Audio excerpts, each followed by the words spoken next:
কোনো বুদ্ধিমতী নারী কখনো তার স্বামীর সাথে তর্ক করে না, কেননা বুদ্ধিমতী নারী আর কিছু জানুক আর না জানুক একটা জিনিস জানে, পুরুষ মানুষ আর সব কিছু মেনে নিতে পারে, সবার তর্ক মেনে নিতে পারে।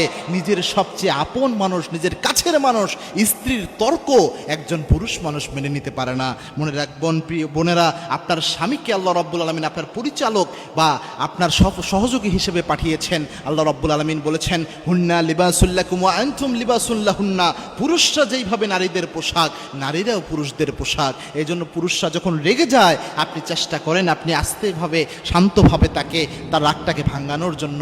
তার রাগের সময় আপনি যদি বিনয়ী আচরণ করতে পারেন, তার রাগ মুহূর্তের মধ্যে পানি হয়ে যাবে। আর তার রাগের সময় আপনি যদি নিজেও তর্ক করেন, তার রাগে যেন আপনি আরও ঘি ঢেলে দিলেন, সে আরও বেশি রেগে যে একটা সময় ডিভোর্স হয়ে যেতে পারে। সুতরাং চেষ্টা করেন রসুলের সুন্নাহ মানা। রসুলের স্ত্রীরা যখন অভিমান করতেন, রসুল চুপ করে থাকতেন। আবার রসুলের যখন একটু রাগ হতো, অভিমান হতো, তার স্ত্রীরা একদম চুপচাপ থাকতেন।